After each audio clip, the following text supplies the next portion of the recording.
The boardroom was silent, except for the faint hum of the air conditioner. Maya sat at the head of the table, her hands steady despite the storm in her chest. At 32, she'd built Horizon Innovations from a garage startup to a $100 million tech empire. Every line of code, every late night, every pitch to skeptical investors, she'd poured her soul into it. Her father, Vikram, had been her biggest supporter, or so she thought. "You're the heart of this company," he'd said, clapping her shoulder after their latest product launch. But today, his words felt like ash. "We need fresh leadership," Vikram announced, his voice heavy but firm. "Your sister, Priya, will take over as CEO." The room spun. Priya, who'd spent the last 5 years jet-setting, who'd never coded a line or closed a deal, was now the face of her company? Maya's team, her chosen family, stared in shock. Priya smirked, her manicured nails tapping the table. "It's time for a new vision," she said, as if Maya's decade of sacrifice meant nothing. That night, alone in her apartment, Maya replayed the moment. Her father's reasoning, Priya's charisma and marketability, felt like a betrayal sharper than any knife. She'd built Horizon from nothing, while Priya partied through her trust fund. But Maya wasn't done. A fire ignited in her gut. If they thought they could erase her, they were wrong. She'd show them, by building something bigger. She spent weeks analyzing Horizon's structure. Maya held 40% of the shares, a safeguard she'd insisted on years ago. Her father controlled 30%, Priya 10%, and the rest were with investors. She could fight, but a boardroom battle would drain her. Instead, she devised a bolder plan. Horizon's success hinged on her proprietary AI algorithm, stored securely in her personal cloud. Without it, the company was just a shiny shell. Maya smiled. They'd handed her the perfect exit strategy. Maya didn't confront her father or sister.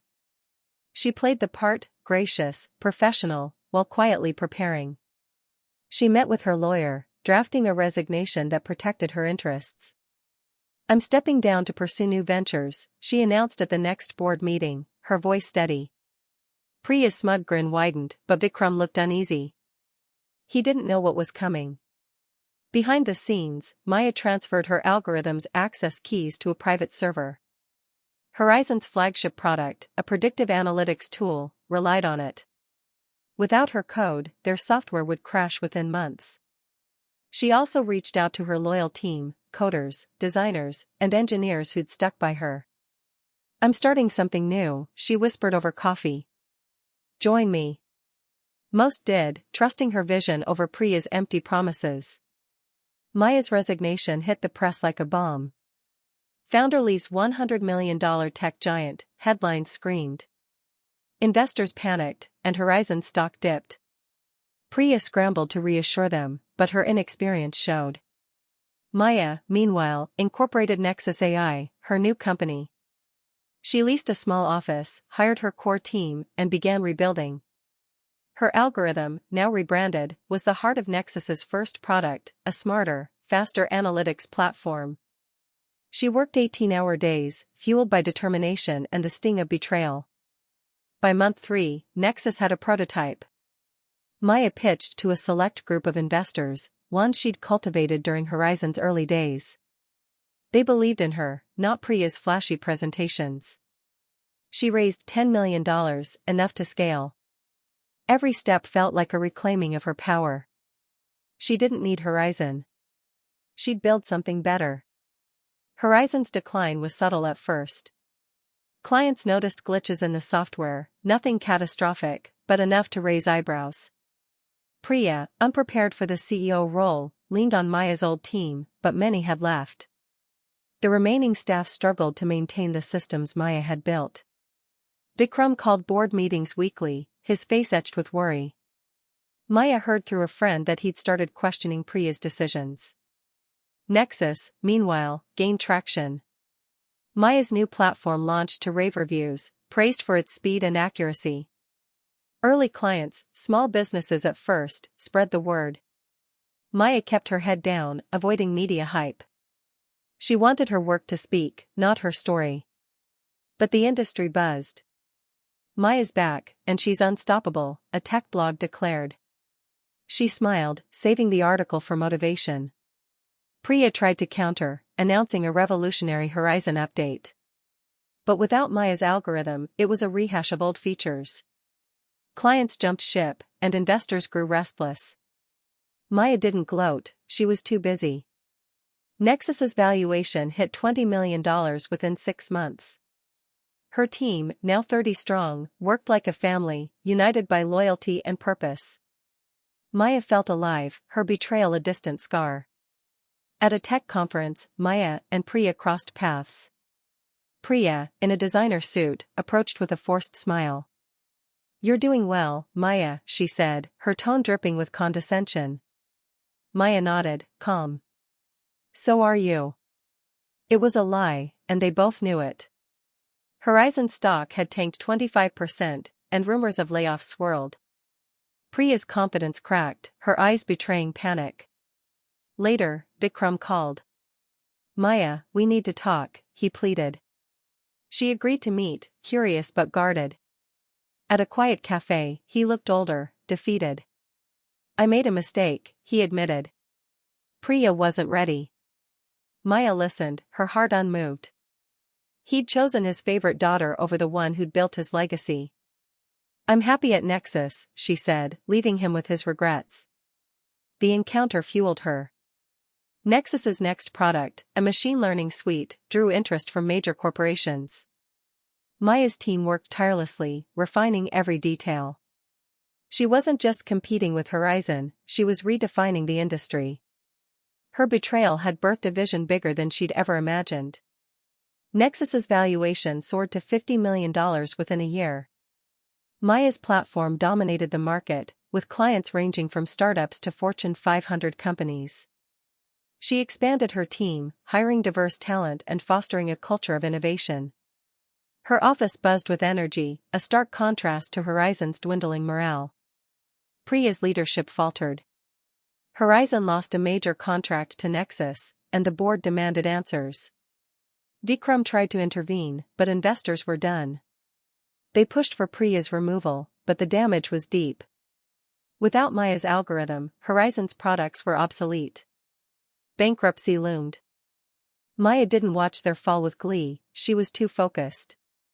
Nexus launched a free tool for nonprofits, earning her a philanthropy award. She spoke at global summits, her story inspiring thousands. "Betrayal doesn't define you," she told audiences. "What you build next does." Her words resonated, sparking a movement of entrepreneurs who'd faced similar setbacks. Vikram made a desperate move, he offered to buy Nexus. "Come back, Maya. We'll merge, and you'll lead." She almost laughed. Horizon was a sinking ship, and she'd built a fleet. "I'm not for sale," she told him, her voice firm.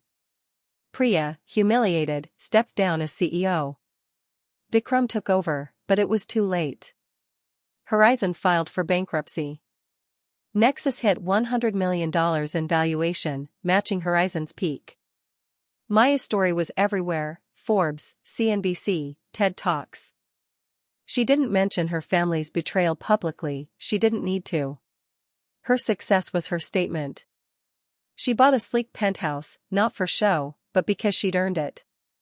Her life was hers now, built on her terms. Nexus went global, with offices in London and Singapore. Maya partnered with universities, funding AI research and mentoring young coders. Her foundation supported women in tech, offering scholarships and incubators. She was no longer just a CEO, she was a visionary. Horizon's assets were sold off, its name fading. Vikram retired, broken by his misstep. Priya moved abroad, chasing a fresh start. Maya didn't dwell on them. Her focus was forward: new products, new markets, new dreams. Her team threw a party for Nexus's second anniversary, toasting to the empire we reclaimed. Maya walked through Nexus's headquarters, now a gleaming campus. She paused at a photo of her first team, taken in that cramped office. The betrayal that had shattered her had also forged her. She'd turned pain into power, doubt into determination. Her father's choice had been a gift in disguise, it freed her to build something greater. She started writing a memoir, Code of Resilience, sharing her journey without malice. It wasn't about revenge, it was about truth. The book became a bestseller, inspiring a generation. Maya's inbox overflowed with messages from readers who'd faced their own betrayals and found strength in her story. Nexus reached a $500 million valuation, a tech titan in its own right. Maya launched a venture fund, investing in startups led by underrepresented founders. Her foundation grew, impacting millions. She was invited to advise governments on AI policy, her voice shaping the future. She reconnected with Vikram not out of obligation, but curiosity. He apologized, tears in his eyes. Maya forgave him, not for his sake, but for hers. Priya sent a hesitant email, congratulating her. Maya replied politely, but kept her distance. Her family was her team, her community, her purpose. At Nexus's 5th anniversary gala, Maya stood before 1,000 guests. I was told I wasn't enough, she said, her voice carrying across the room. But I built this anyway. The crowd erupted, celebrating not just her success, but her spirit. Nexus wasn't just a company, it was a movement. Maya looked out at the city skyline, her reflection in the glass. She'd lost a family, but gained a legacy. The $100 million empire she'd built was hers again, bigger and bolder. She wasn't just a CEO, she was unstoppable. And she'd keep building, one line of code at a time.